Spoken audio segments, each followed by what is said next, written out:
Okay, so we are live. So today's call, we are going to be talking about like pre, during, post as coaches. Lucy's got a competition junior nationals coming up, and she has got some things that she'd like to discuss. Lucy. So today I just wanted to talk about pre, post, and during competitions. As a kind of coach and as an athlete, like what are our expectations? Pre, obviously going into like the tapering side of things, comms in terms of like, have you packed your kit, making sure everyone's organized, you've got a game plan for the day, that kind of thing. How much should we actually be involved in the organizational side of things? And then going into kind of on a comp day, what is the expectations as a coach? And then what are the expectations that you outline for your athlete? Making sure that you're both obviously on the same page so you know that everything goes smoothly. And then talking about post comp. So most people usually get like a week off, time to recover, time to get that central nervous system back to where it should be after usually a really hard day. But also, how much should we be involved in that kind of week off period? You know, should it be radio silence, or should we be kind of scheduling or kind of adopting into their like that free reign in the gym that people usually get post comps? Just so you kind of got a better idea for myself personally going into junior nats, but from a coach and an athlete perspective. So do we want to start by talking everything like pre-comp? So usually everyone has a taper. So what do we usually kind of look for in a taper for pre-comp? Are we talking about like from the training side of things, like fatigue build-up, or are we talking more like are they mentally prepared? Like if we're talking to them as a coach via like how well prepared are you, or are you talking about the programming element? I think these are two kind of elements that are both equally as important, because obviously if your training isn't where it should be, if you're hitting like an RP9 the day before you compete, that can't be, you can't expect a great performance the following day. But also I think if for as a coach's perspective, how much is it our responsibility to make sure that that athlete is in the right mindset? So like Brandon we talked to the other day, he said that his dad sadly passed away right before a competition. How much of a coach's responsibility is it to kind of mentor someone into mentally, obviously, into that kind of competition aspect? So they're kind of like two separate conversations, but I definitely think they're both equally as important. So I think it's really important to obviously outline the importance of the taper, like what does the taper do? The athlete needs to understand what they should be doing, like in terms of weight selections and things like that. Obviously, a taper, we should be tapering all of their training, but they probably are going to be like, wait, why have you taken that accessory completely out, or why have you dropped me down a couple of sets on that? So I think just so the athlete actually understands what it's supposed to do, because sometimes you don't feel really strong in that taper week after all of those peak weeks. And it can sort of freak them out a bit. So if you just are able to explain to them what that taper week is going to do, and hopefully obviously make them the strongest they can on that comp day, on that specific day, and that's what all of those weeks were leading up to. This is just to prime them to be the best on that day, and they don't need to feel amazing this week. I think that's a big element of when athletes, I think a lot of athletes do worry, especially at the latter end of the prep. They start to get nervous that they're just feeling like utter, I don't want to say the word, but they're not feeling great. They're feeling tired for both, obviously, the physical side, but also the mental capacity of the training. So laying the plan out ahead of time to make sure they know the expectations of when they're going to feel the most fatigue, when they're going to be peaked, and what the taper is going to do, as you mentioned. I agree. And then I think explaining how a taper works in a general sense so that they have a very easy understanding of it. So I always explain it as there's this fatigue/fitness ratio. At the end of a peak, or at the end of a cycle, leading into competition, your fitness is going to be elevated, but your fatigue is also going to be elevated. All we're doing within that taper week is making sure that fitness stays as high as possible while we mitigate any excess fatigue that we can. And there's a fine line between how we do it. That's kind of like an easy explanation that I always give, especially like beginner athletes. And they go, oh, okay, that's really easy for me to understand. And then we go into the process of, for yourself, this is how we do X, Y, and Z. Do we taper the intensity back a little bit, or do we have to taper the volume back a little bit more? It depends on the athlete, but that's how I tend to explain it, and it seems to click with them 9 times out of 10. Yeah, I tend to explain it that way too, and then I also set the expectations of like trying the best to not overshoot that week of for the taper week. That tends to lead to poor performances as well, like Lucy mentioned earlier. Yeah, if you think of it, it's like we're a filled cup.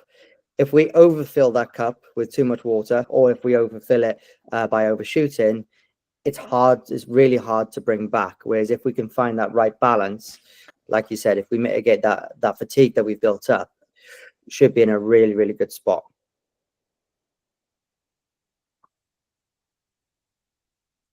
So moving on to the kind of like more mental side of preparation, you've obviously got the aspect of trying to make weight. So that can be an additional stress for most athletes. I say most, some athletes that cut weight. And then you've got, whether what their actual ability is. So have they competed before? Have they had competition experiences? Have they had poor competition experiences? Because personally I've had my fair share of poor comps, from failing the first deadlift, failing the first 2 squats. So like you almost do get a kind of side of PTSD with that. So powerlifting has become big and grand, and it's kind of taken on the theatrical kind of performance side of things now, like you are on a stage most of the time competing. So how do you kind of support your athletes mentally in their preparation into a competition? Is there anything that you do specifically to kind of keep them at ease, or is that you want them to channel their nerves and you want them to kind of have that element of stress so they don't have a KFC because they're feeling nervous, so that especially if they're like watching their weight, for example? So I think the biggest element here is asking the athlete, okay, what are you most nervous about going into the competition? Let's use your scenario of making weight. Have you made weight before? If the answer is no, then way out from the competition, be like, okay, let's look at making weight. Let's look at the principle of maybe doing a little water cut or something, whatever the cut may look like. Practice that. And I think we mentioned this earlier. You were worried about making weight in this upcoming competition. So put into place a protocol for that. Okay, so if you make weight, great, no problem. If you're 0.5 kilos over, you have a set protocol for the steps to lose 0.5 kilo on the day. If it's a little bit more aggressive for 1 kilo, perhaps have a different protocol for that. So should you go into that position, you know exactly what to do to overcome that. So I think it's important to understand what area of stress is there or most prominent for that athlete, and sort of adapt a protocol to put that into practice prior to the competition. Obviously, if it's a competition, actually no, I'll raise that thought. I will go down that route. But you see what I mean. I also think with like anyone cutting weight, or if they're just worried about weight, just keeping the communication up. Like if I've got anyone that's close to like potentially not making weight for a comp, I want like the 2 weeks out, probably a nighttime weigh-in and a morning weigh-in, just so I can see how much they're weighing just from a night's sleep. Because if I can try and reassure them that night before comp, if they're weighing a bit over, but I'm like, but you lost this much overnight on all of these nights, we should be fine.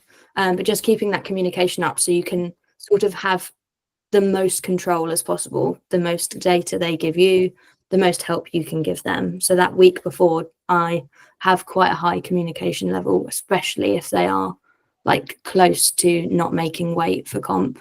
And obviously, if they've got stuff going on in their personal lives as well, I'd like to think that they could come talk to me about it too. So again, just keeping that communication up, because you can't help if you don't know how they're feeling. I agree with Adam. If there's variables that we can control and we can experiment with, if we are so far out from competition, the ideal scenario is to test it. Very much like if you're so far out from competition, you would test a protocol if you've got a protocol that's come to mind. Very much like what the conversation we had in the chat earlier with Cheryl, where she was going to test the protocol, but it's only 10 weeks out. If you're thinking about wall cuts or gut cuts or something like that, you will not know how your athlete responds until you do it, because it depends on how much percentage of body weight that they need to lose, and it also depends on how light or how heavy they are. So trying to experiment with, right, okay, we are 18 weeks out, for example, there's a competition in 4 weeks. I want to experiment with this particular protocol. It's not going to hinder our long-term performance, but it'll give us some valuable data as to a wall cut definitely works for us, or a gut cut definitely works for us, or this protocol works for us. So if you can plan so far in advance to the point to where you're telling your athlete, this is exactly what we're doing, we're going to experiment with it, we're going to see what happens, and then we can take this protocol and develop on from it going into the bigger competitions.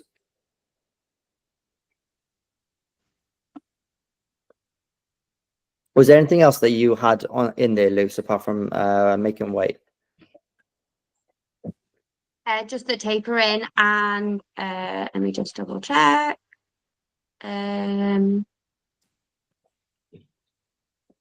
Yeah, no, peaking, tapering, and then just dealing with general athlete stress. So personally, I'm making weight already, but it's always just that one thing, that as soon as you made weight, you're in and you're fine.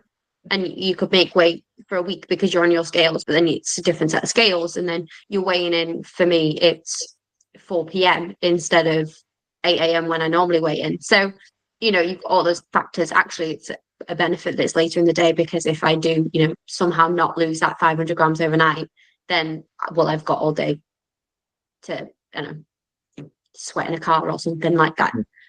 But yeah, it's just in terms of, has anyone had any kind of experiences with relatively new lifters that have it might not be like specific stress about their day or their weight specifically, but it's it's the kind of whole competition aspect. I remember when I started like 9 years ago, powerlifting wasn't what it is now. Like, you were in a gym and you lined up for weigh-in, and it was all very much more relaxed. Whereas nowadays it's kind of got that theatrical side of things where, like, look at SBD, for example. If you had an athlete there, I can imagine I would feel additional stress to normal.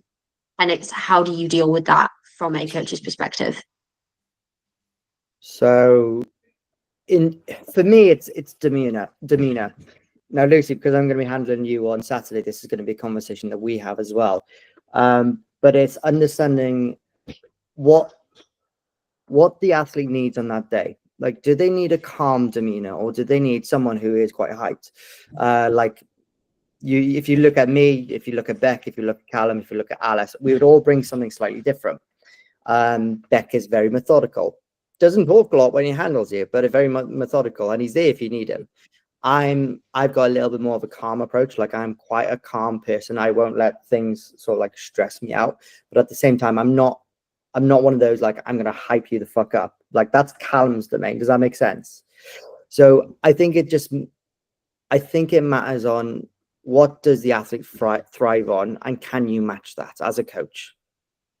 And developing that understanding before the competition. Hence why we're going to have a conversation on that as well. Like, what's your expectations of me? What do you want out of me to make your day comfortable?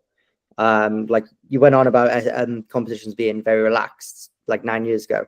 And I remember those days. And I try to bring that back as well, because being in a little bit of a relaxed state, I tend to find helps everyone else. But other people are different. So no, I agree. I feel like if the coach or handler isn't relaxed, obviously it's just going to stress out the athlete. I don't think I've ever had an athlete not nervous about going into a competition first or however many they've done. I always think that as athletes, people do put pressure on themselves. Sometimes it's a good amount of pressure just because they want to do well. They just want to do better than last time. Sometimes it's other things, but I think you just got to remind them, bring them back to the day they decided they wanted to do that competition, and think, like, what did you want to achieve when you signed up to it back then? Because I definitely think during prep, during peak week, sometimes people add additional goals on because they get excited, but then all of a sudden then they've got that additional pressure. And I think just bring them back to the reason why they did sign up to that comp and the initial goals they set. And if they get more, if they get anything else, if they get any of those other things that they then set after, then bonus. But just setting the expectation of, like, this is what you did initially want to achieve. Let's go with that, just to sort of bring their nerves down a bit. This is something that I actually discussed with Callum today, in and amongst his crazy schedule. And it's give me 3 things that you actually want, like, that are a must. Like, what are the 3 things that you want out of this day? And I think that's actually a really good point, because I think for most of us are kind of, you go into a peak and you start thinking about numbers and you just kind of get in your head, like, I want this total, I want this PB, I want this record. And you kind of, you go far-fetched, like, I want to be best lifter, I want to start, I want to break a world record, because why not? Like, you kind of forget that what was your original plan when exactly what you said, like, when you signed up, like, what did you want to achieve? And actually, it becomes, when you think about it and kind of reflect, for me personally, it becomes less about what I actually do numerically. It's about what can I achieve, like, personally. Like, I want to be able to go and do 9 for 9. I want to not stress out Ryan, who is hopefully going to stay nice and chill for me all day, because I'm not going to stress him out. And it's those kind of achievements that mean more, having a good day, actually enjoying yourself, not loading 500 kilograms on a deadlift and being like, yeah, well, I might as well try it. So it's kind of nice to throw it back in the court and be like, actually reflect, why are you doing this? So it kind of, like, ties really nicely into comp day handling. I think What are your... Sorry. I was going to jump in before we get to comp day handling. I think we should talk about attempt selections and that process, because that's also, so you mentioned pre, during, and after, and we've missed out the frame of that competition. So does someone come? Do you want to talk about attempt selections? Yeah, I'm laughing because I just made a reel about this. Yeah, so I think attempt selections, it's depending on the person. So with me, most of my lifters for squats, you're taking anywhere from a 10 to 15 kilo jump. For bench press, it's nowhere near more than 7.5. That's like the cap. And then deadlift, it's about 15 to 17 that I typically take, unless it's just a really bad previous attempt, then I go a little lower. But I think the biggest mistake most people make in competition is when they fail an opener, regardless if it's on strength or technicality, and they tend to go up. It's a big risk that's, in my opinion, usually not worth the squeeze. Like, the juice isn't worth the squeeze, because you're setting yourself up to potentially bomb out and not registering a total. How do you have the discussion with your athletes before, when you're actually planning out their attempts? Like, do you sort of just write them out and then just get them to go look at it and see if they're okay with it? Do you let them be a bit more of part of the process? Do you ask them what their thoughts are on attempts? Yeah, so I actually do that in a collaboration with them. So we would meet anywhere from like 3 to 5 days before competition. And I actually put them, this is where I think your top end for this lift and this lift is going to be. And then we work backwards from there. Kind of get their idea. Usually a lot of them tend to think that they can do more than what I put down. And I just go back to the data of, like, you haven't hit this in prep, or you hit this in prep, but it was not to standard, you hitched it, or your pause was rushed. And that kind of gets them to buy in and be like, okay, we'll go with your number. And I kind of have that caveat of, like, if things are moving well and you're having good pauses and stuff like that, we could potentially try this number. So to answer your question, a long-winded way of answering your question, it's a collaboration. So I want to add on to that. Do you strictly stick to like the 10 to 12 and then this like cap of 7 kg jumps, or do you do it more like, is it that like just the general percentage, or do you stick like no, you're adding like anyone's adding 10k to the squat? It's usually a percentage. So that's something I did when I first started handling coaching. I was very strict on just those numbers. Something I learned very quickly with one of my athletes is that you have to kind of take what's their day of. Some days, like on competition, you can have a 15 kilo jump on squat, and some days you can only have a 5 kilo. Just depending on how warm-ups are going, the pace of it, and just the timing of everything.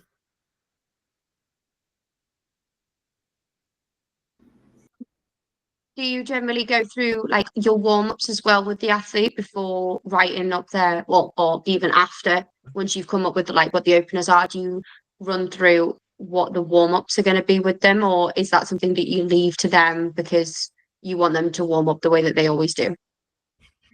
I leave it up to them because, like you said, I like them to warm up the way they do. I don't want to change too much. The only thing that really changed are probably the last 2 warm-ups. Because then that kind of factors into how the opener is going to go.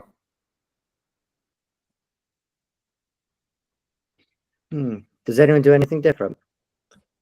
I actually lost connection to the call, so I think I missed a little bit. Did I miss anything? I was going to say mine's quite collaborative as well, same as Combs. I mean, I take my jumps a bit different. Most of my athletes are female, so my jumps typically are a little bit smaller.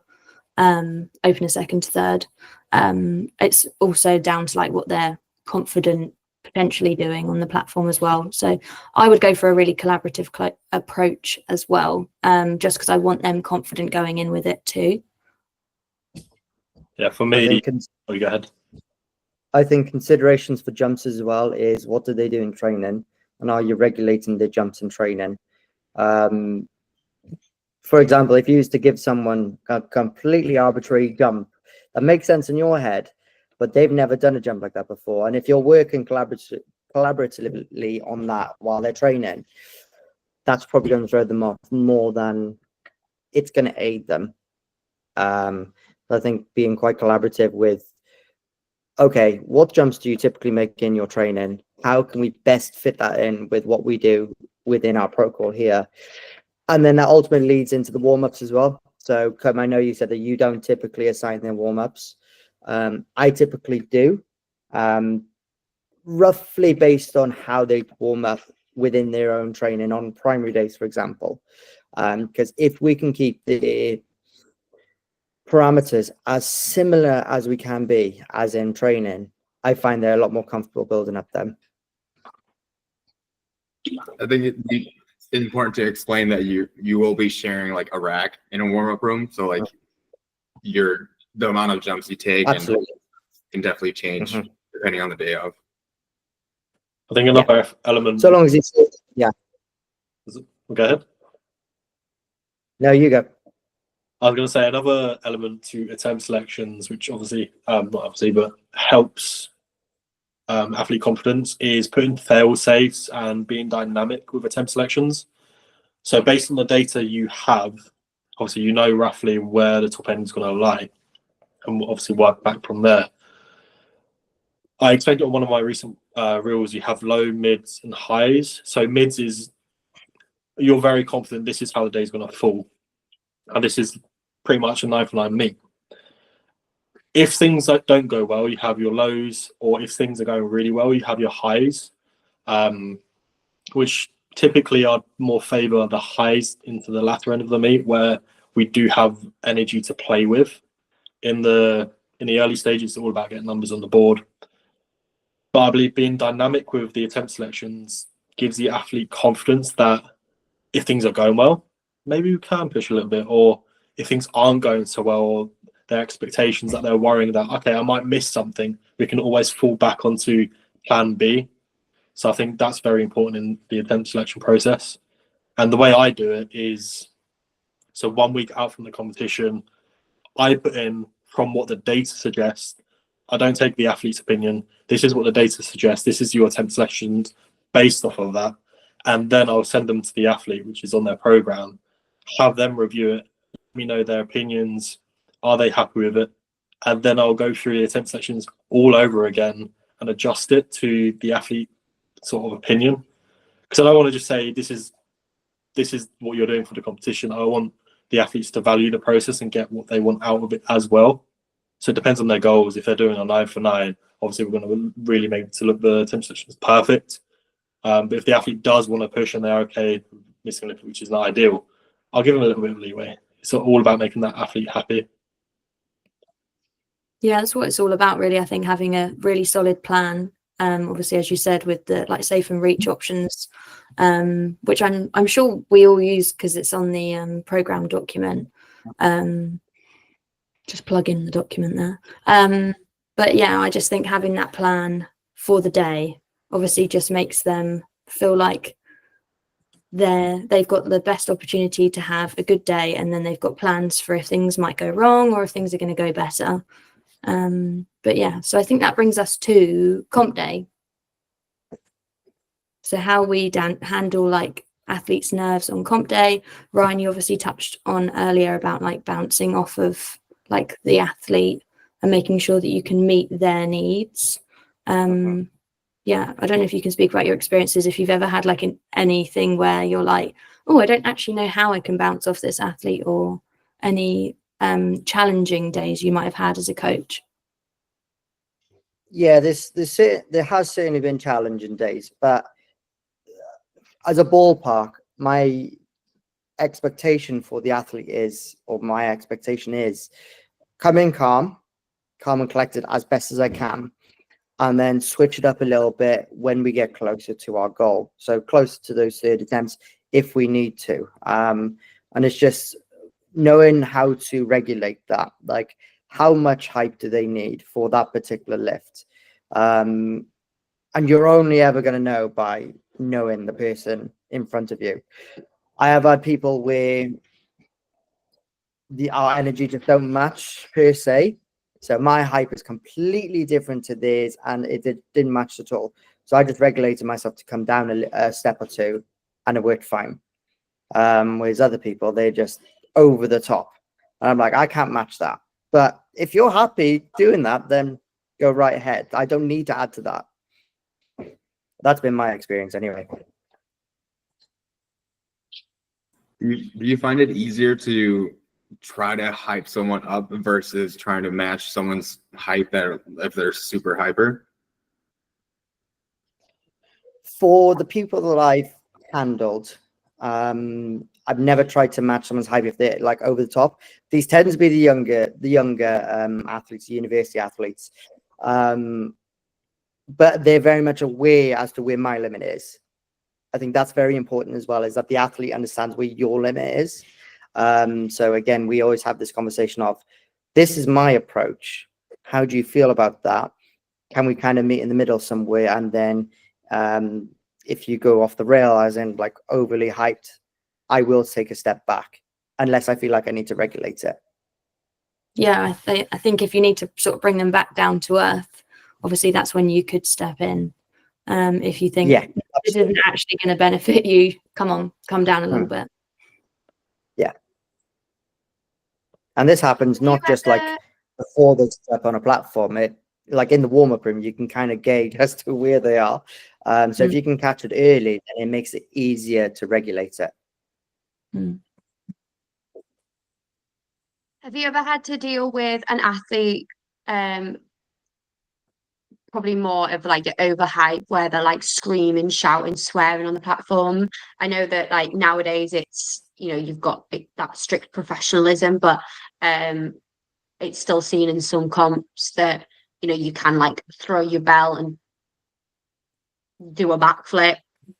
Have you ever had to kind of like have those kind of like, not necessarily because of a backflip, but have those words about like professionalism and like that kind of difficult conversation with an athlete?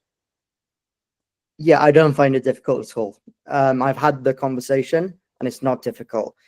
Simply because we have that discussion beforehand, especially if I know what the athlete's like. So I've been in a situation before where an athlete has dumped the bar and he didn't say sorry or anything like that. He went to walk off and I immediately turned him on his heels. And I went, you go and say sorry. Otherwise, that's it. Your day is up and I will pull you from the comp. Because it's not on, you're not just putting everyone else at harm, which is the biggest thing, but you're also putting my reputation under fire as well, and yourself as an athlete. So yeah, tail between his legs, went up, apologized to everyone. He then went and made a stupid post and then I told him to take it down. But anyway, but I don't find it hard at all. Like if they're in the wrong, I've got no issues in putting them right, whatever that might be. Yeah, there's rules in place when anyone signs up to a comp, and I'm sure most comps have like almost like a terms and conditions, like when they fill in a entry form, there's got to be something in there saying like, have you read the rule book? So yeah, I haven't ever had to have a situation like that or a conversation. I think I might find it a bit difficult, especially if they're a bit standoffish as an athlete. But I would have it regardless because yeah, they're rules and they're in place for a reason. I think for the most part, the type of coach you are is the type of athletes you're going to attract.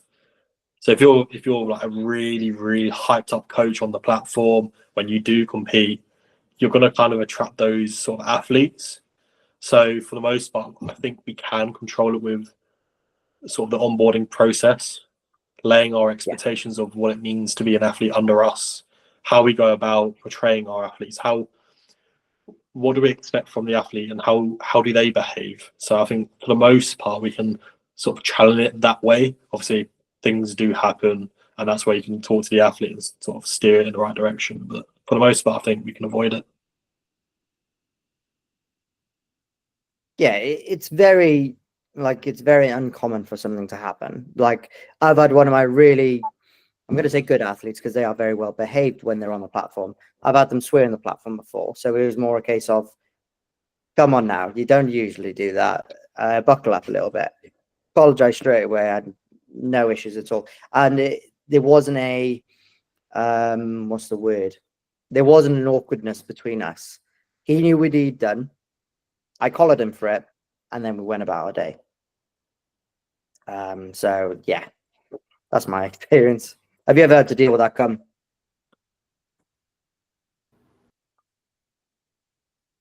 Is that a question for me? Yeah. Okay. Yeah. Sorry. Have you ever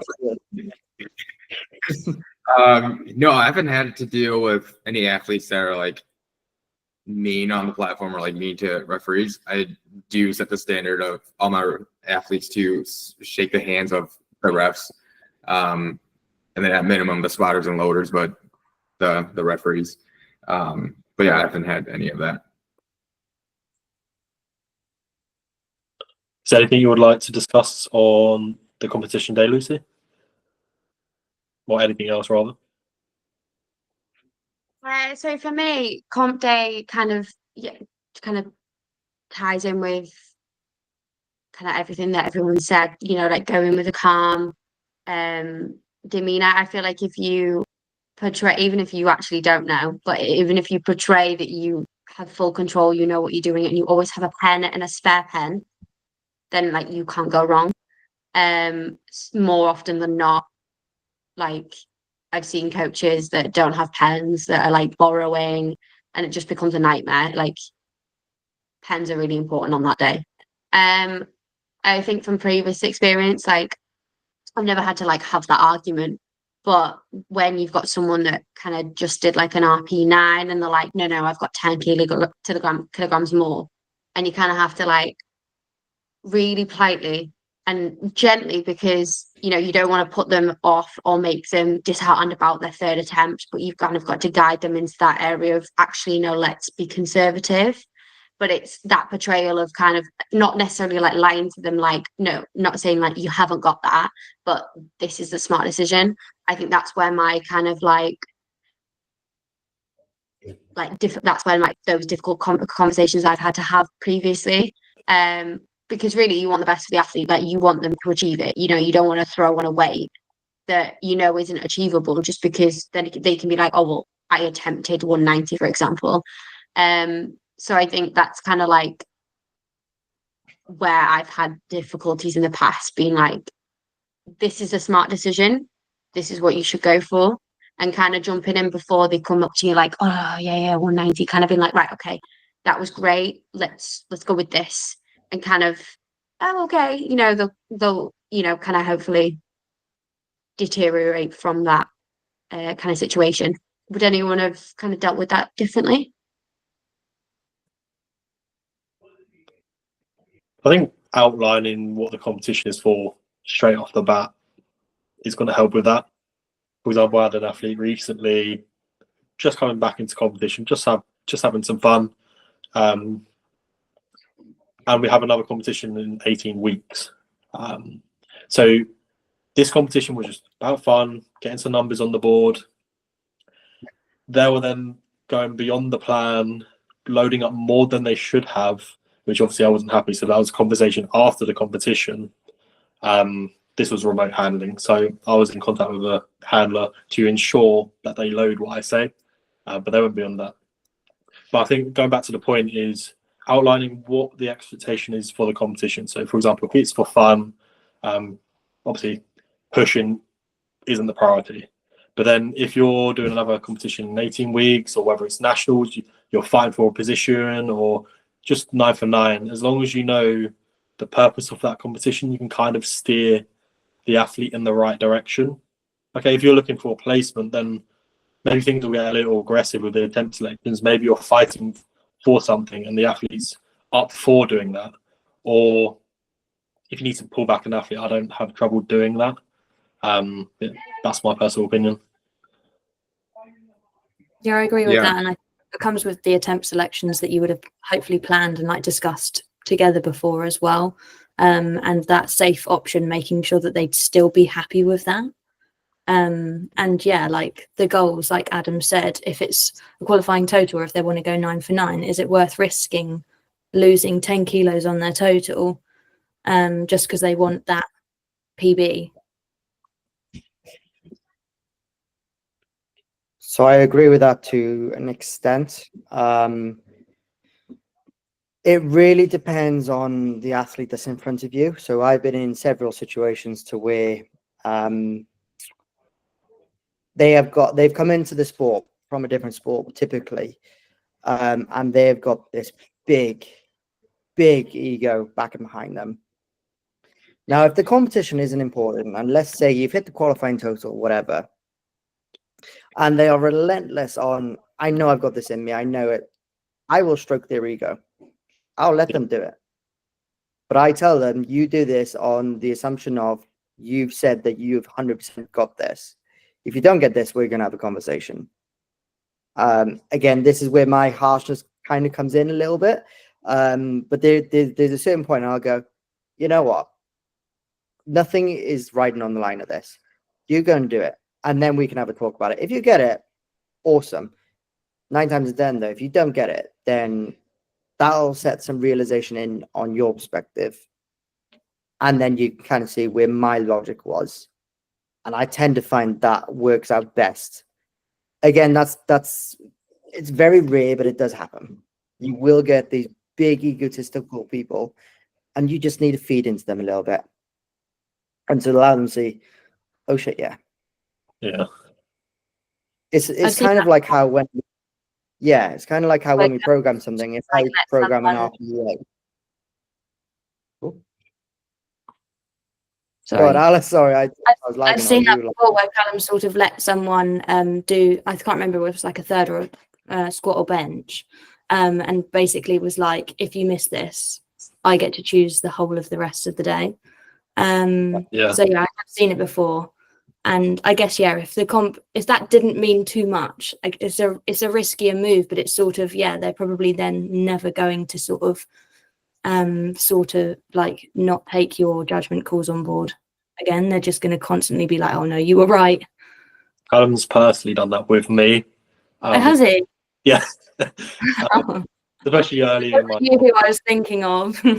especially early in my competition days. I think we all have it in the early days. We think we're indestructible. We can do whatever we like. We load onto the bar to a certain extent, and that was me early on. And I remember him saying exactly what you said: is if you fail this, I'll do everything. I think it was for my squat, which I think I failed. I think it was like 290. I failed, but he said then I pick everything else for the rest of your day. And let me tell you, it doesn't work. So it's the harsh sort of reinforcement of "I told you so." Now you're going to listen to me after that competition. Mm.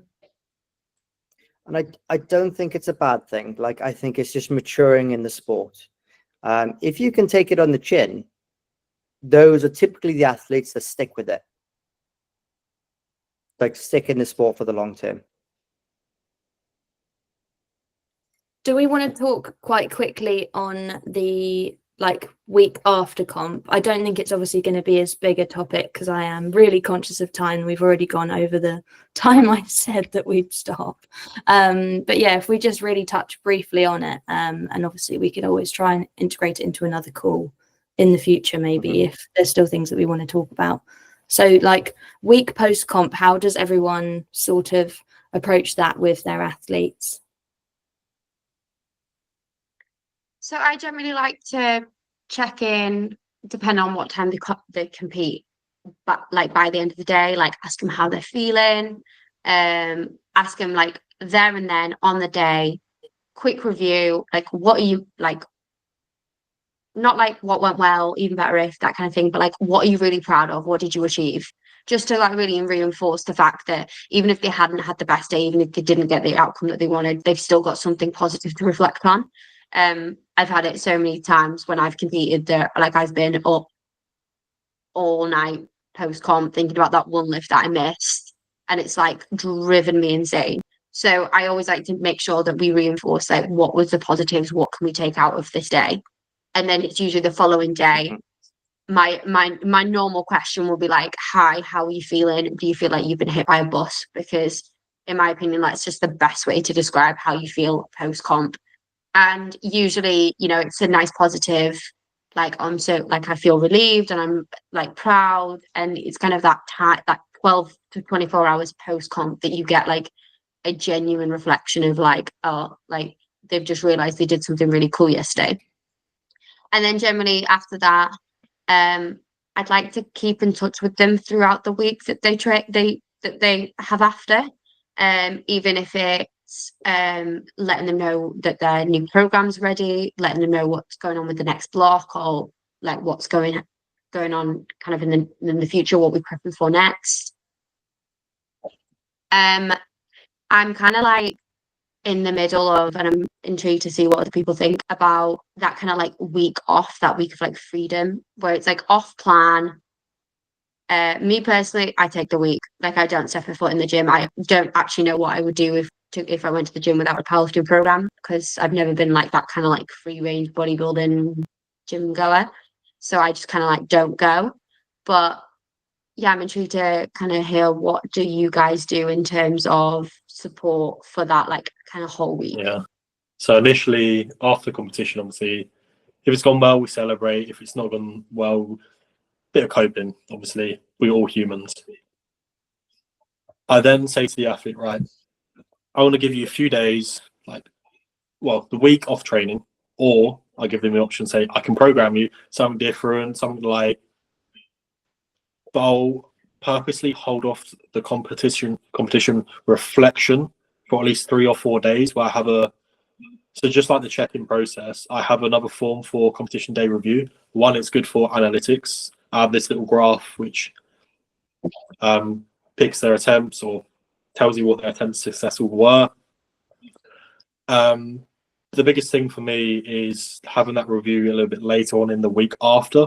Gives it more accuracy, because the in-time emotions differ from the reflection you have a few days later, so that provides a little bit more accuracy.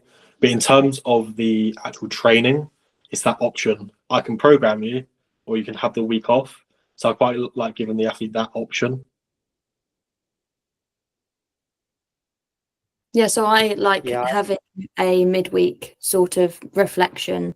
Well, I send a list of questions, a bit like you, Lucy, the day after, sort of asking how they are. Then I send a list of questions saying, can you send me like a post-comp check-in email answering these questions? I probably need to put it in a form, but I just haven't yet, because I like people writing a lot for their post-comp reflections. I do find that the emails are way longer than check-ins.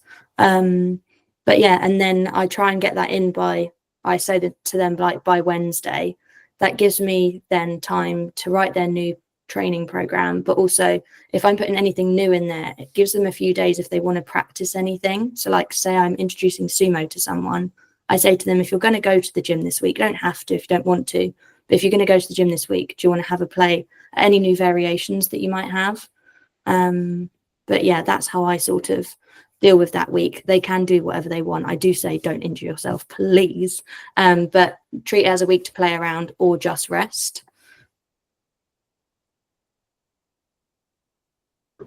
Yeah, I do give them the free reins as well. Similar to Alice, don't get hurt because that's just not good.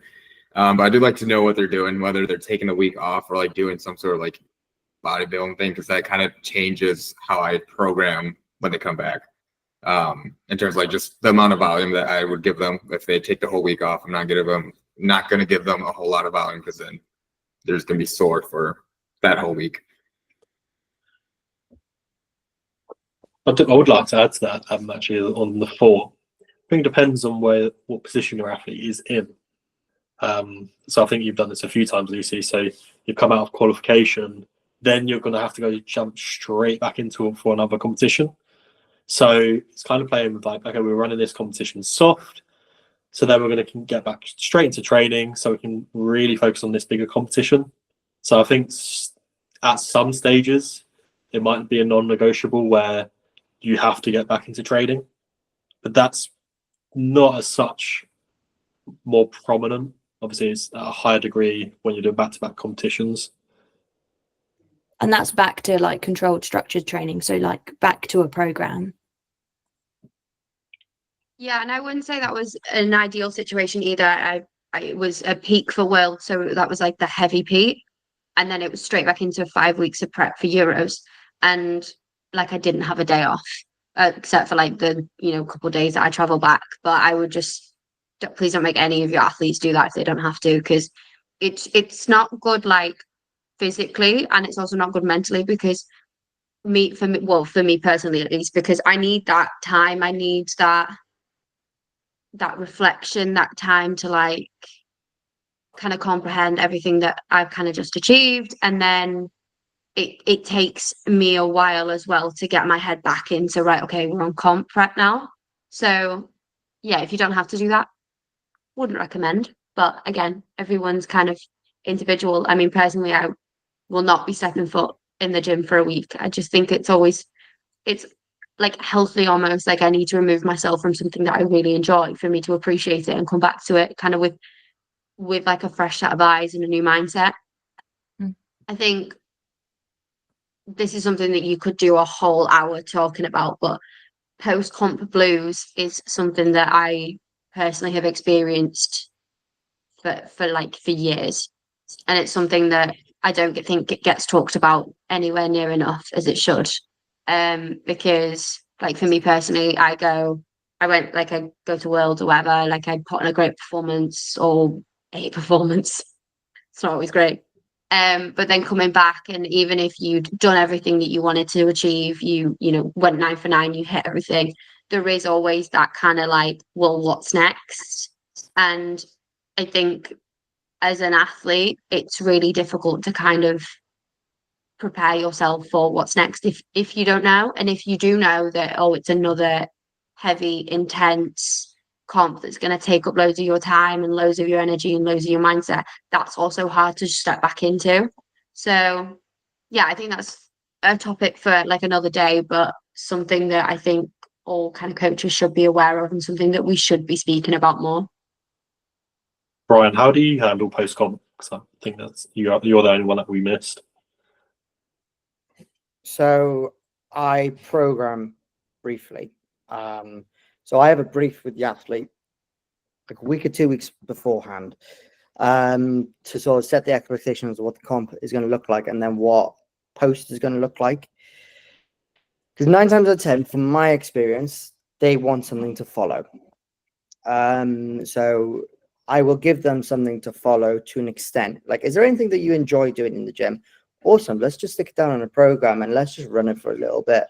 It's in the grand scheme of things, it's not going to be meaningful. Like, it's not going to aid anything in any way, shape, or form. But if they want to do a bit of bodybuilding, I'll let them do a bit of bodybuilding, but they want a little bit of structure to it, because otherwise I tend to feel like that they're walking into the gym aimlessly and they're left like, I don't know what to do. Like, I want to be here and I know I need the rest from the SBD work, but I don't know what to do in terms of anything else. So I try, if I can, to program something if they want it. If they want a few days off, excellent, awesome, go away and have those few days. In terms of post-comp, I will talk to them immediately after. And again, I like to focus on, okay, what did we win today? What was the wins from today? And then a few days, like, I give it a few days, one, so that they can step away from it emotionally and look at it objectively. This is what happened. And at that point, they can come to a realization of, okay, this went really well. This perhaps didn't go so well. Why didn't it go so well? Rather than allowing the emotions to talk. Have a few days, then have a discussion with them. And that's typically on a call. Like, again, very much like you, Alice, I should have a form and send it to my athletes, but I much prefer to have it on a face-to-face call. I tend to find I get a lot more out of them. It's a step out of the process, if that makes sense. I've seen them as they've competed, so now I can just talk to them. They can be quite open, and then we go about planning the rest of the week or the rest of the block for whatever's next. But I typically program for someone if they want it, and 9 times out of 10, they've always wanted something. That's it. Yeah, so we'll end the call there. Thanks for tuning in, guys. How do I stop it?